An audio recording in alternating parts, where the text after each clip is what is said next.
আপনি তো আমাদের 46তম লিখিত পরীক্ষা দিচ্ছেন। জি, পরীক্ষা যেহেতু প্রত্যেকটা দিচ্ছি সেই হিসাবে আমার মনে হচ্ছে যথেষ্ট আপগ্রেডেড, এবং আমার মনে হচ্ছে অনেক গবেষণা করে প্রশ্নগুলো করা হচ্ছে, সেই হিসেবে আমি যথেষ্ট সন্তুষ্ট।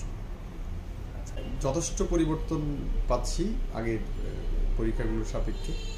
যেমন এখানে একজন পরীক্ষকের এখন 2জন পরীক্ষক খাতা দেখতেছেন।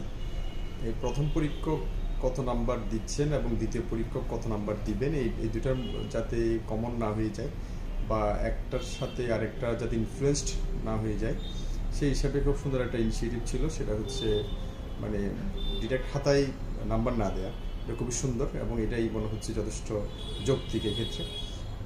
এবং আরেকটা গুরুত্বপূর্ণ বিষয় যেটা দেখতে পাচ্ছি সেটা এখানে পরামর্শ দেয়, মানে এই অঙ্কটা অন্য কোনভাবে করা যায়।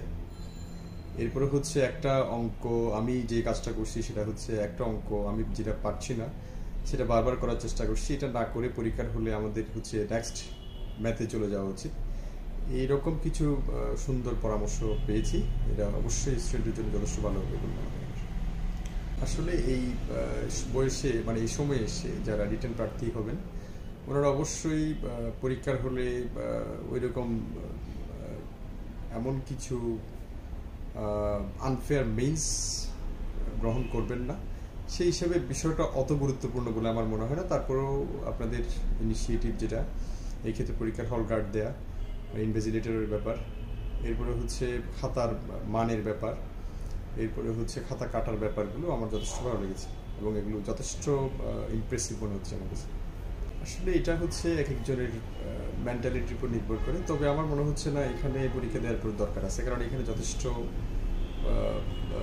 সুন্দর এবং কোয়ালিটি মেনটেন করেই খাতা কাটা বা পরীক্ষা নেওয়া, প্রশ্ন করা, মানে যেই কি ব্যাপারগুলো থাকলে একজন পরীক্ষার্থী তার প্রস্তুতিকে গুছিয়ে নিতে পারে সেই সবগুলো ব্যাপারে আমার মনে হচ্ছে চলে আসবে এখানে। সেই হিসাবে অন্য কোনো জায়গায় না দিলেও চলবে, তবে এগুলো ব্যক্তিগত বিষয় আর কি, যার যার। ইনশাল্লাহ আপনার মূল্যবান পরামর্শ পেলাম। চেষ্টা করব এই আপনাদের মন্তব্যগুলো অনুযায়ী আমরা সবসময় নিজেকে এইভাবে ধরে রাখার জন্য প্রতিনিয়ত যেন আপডেট করতে পারি। আসসালামু আলাইকুম ওয়া রাহমাতুল্লাহ।